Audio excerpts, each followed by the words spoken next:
Ladies, I'm back. I know it's not Monday morning, so I'm not ready to move on to another topic. I felt with our previous Monday morning motivation and talking about respect that we needed to take a deeper dive into this principle. If you're just joining me, I'm Candy Grant, professional trainer and team builder, and I am absolutely most passionate about building the team of the family unit. I love my family, I love your family, and I want for your family to grow just as much as I want mine to grow and flourish.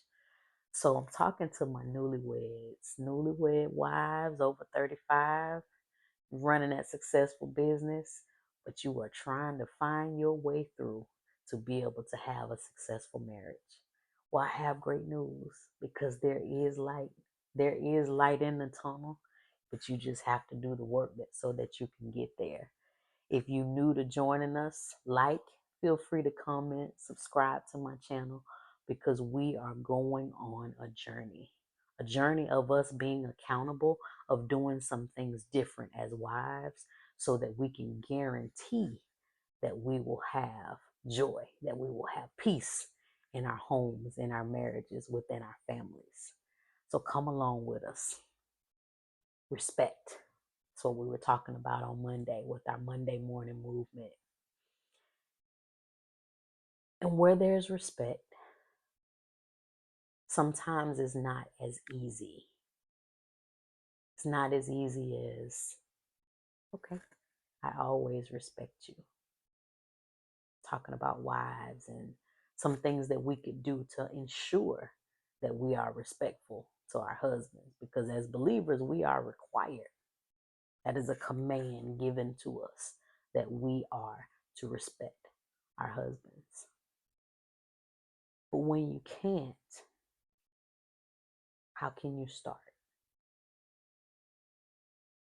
First tactic, identify where your origin of communication came from.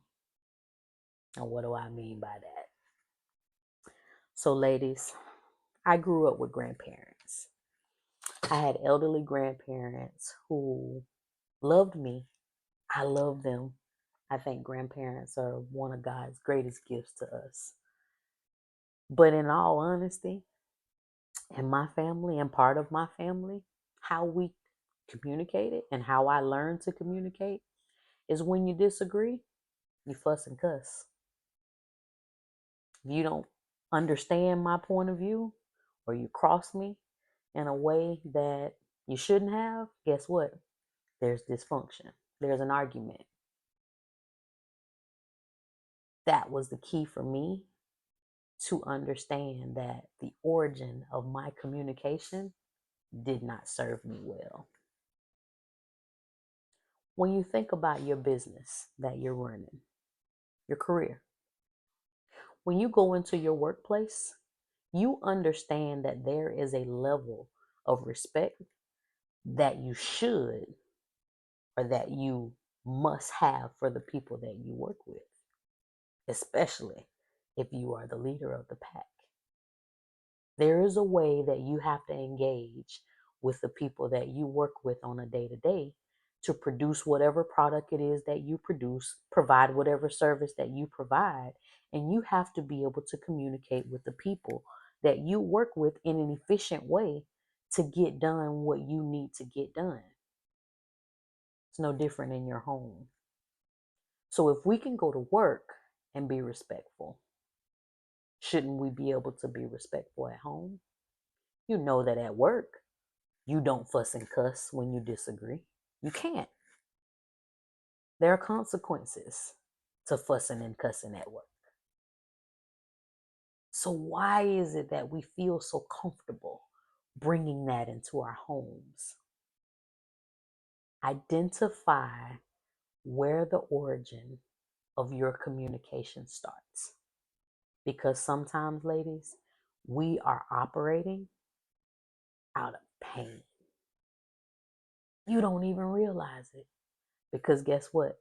Until I did the work, until I reflected to understand, hey, this is why you automatically default to going to a higher level, raising your voice when you get upset, because that was your learned behavior. That was your default way of communicating. That's what you learned to do, because that's what I learned to do. Now, granted, that's not everyone's situation, giving you an example only. But identify, what is the core of that? Where did it come from? And then ask yourself, does it serve me? Now, my business owners, my leaders in your careers, if you go to work and you know the people don't want to be around you, you can't keep team members, and you continue to think that it's the other people that's the problem, you have to come to the realization that your way of communication does not serve you, and that you're still operating in a place of pain. When I talked about the core of the way that I learned to communicate, learn behavior, in that there was an instance that my grandfather was a strong man, but in essence, he was a mean man. He wasn't mean to me, but he was a mean man. And from that, what stemmed to me was that I would never let a man be mean to me like that and talk to me in a certain manner. So guess what happened as I got older? And if a man or the man in any way, his tone tipped at a little bit higher volume than I think it should, I had to identify that became a trigger for me. And what it did is it triggered back to my default way of how I learned to communicate. So because that trigger went off, it's like, oh, no, I got to talk louder than you. I got to argue louder than you. I got to make my point stronger than you. Oh, no, you can't speak to me like that. There was a trigger. Ladies, identify what are your triggers. You knowing is halfway to healing. Know what those triggers are so that you then know how to incorporate something intentionally to combat the triggers. 1, identify where the core of that communication is coming from. How did you learn how to communicate? How do you deal with problems? 2, identify what your triggers are and be honest about them. I'm talking to women over 35, so most of us, we grew up during that time period where your parents, your grandparents told you, you don't talk about what goes on in my house. Well, I'm telling you to talk about it. Talk about it with yourself. Reflect on it within yourself so that at least you can find out where it's coming from, understand that it's not serving you, and then be able to come to a solution so that you then can communicate in a way that will serve you.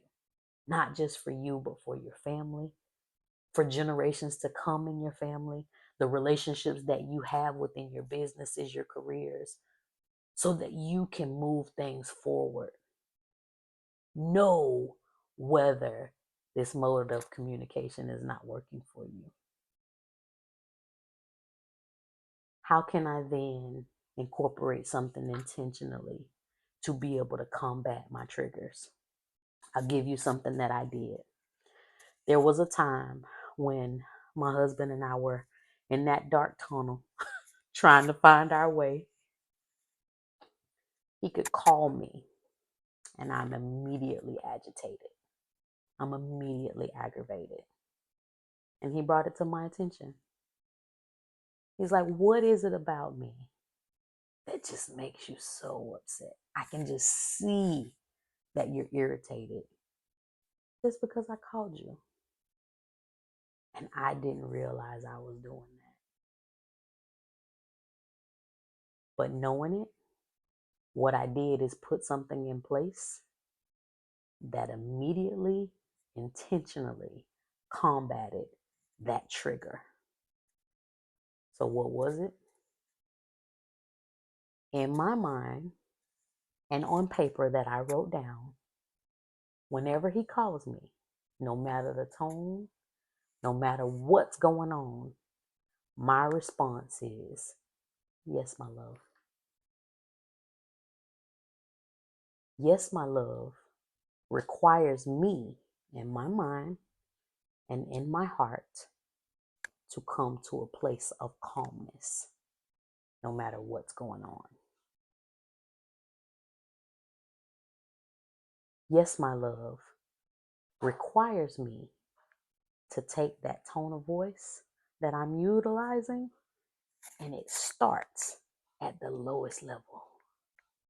So it's sure not to escalate anything because it's intentionally intended to combat something that I know that can be detrimental to any conversation that we may be having. And it may not even be a bad conversation. It could be a great conversation. But because I made that intention, it is going to combat whatever's going to come and that level of communication to follow afterwards. Now, you may be thinking in your mind, because I thought it too, I ain't doing that.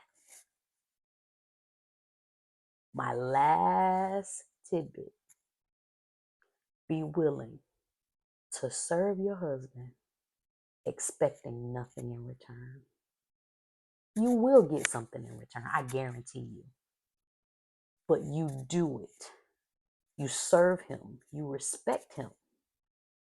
Not expecting, well, I only will do this if I get something back. Because the word doesn't tell us respect your husband only if he respects you back. And what I'm not telling you is to accept disrespect. Again, I'm not a counselor. I am not a therapist. And for sure, I did not pick your husband.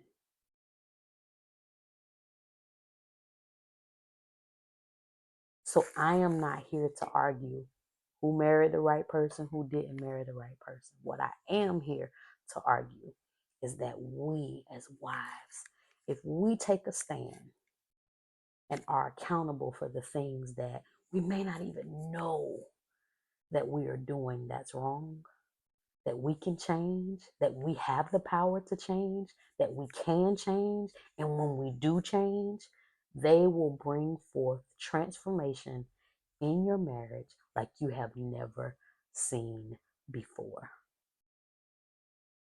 Be willing to serve the man that you dedicated your life to, expecting nothing in return.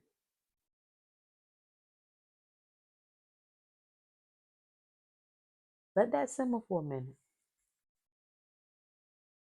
I gave you 4 things tonight. Identify where the core of your communication, where did it come from? And does it still exist in you? Ask yourself, does this type of communication serve me?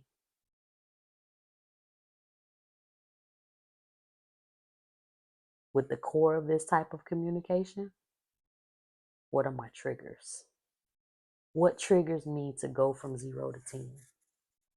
What triggers me to raise my voice at him when he said something that I probably didn't like, or he's attempting to correct me on something or bringing something to my attention? But just because I don't like the way it makes me feel, I'm upset. Sidebar tidbit: I tell my leaders all the time, if there's something that's said to you and it makes you feel uncomfortable, that is the best place to grow. Uncomfortableness is the best environment for you to be able to grow. Thrive on that. And lastly, be willing to serve your husband, expecting nothing in return. Granted, you will get so much in return. You respect that man, you will see. You will see the change. You will see the change in the way you communicate. You will see the change in the response and how he then responds to you. You will see a difference because you have taken the accountability to determine things that are not currently serving you in your marriage. Change it, turn it around, and you will see the transformation that it will make in the way that you and your husband communicate. Won't take any more of your time. I just thought we'd dig a little deeper in that aspect of respect. We'll be back Monday morning. I have something different for you, something else that we can ponder on for another week or so. And who knows, depending on what we talk about, I may come in, give you another little training, help us take a deeper dive into what we're talking about.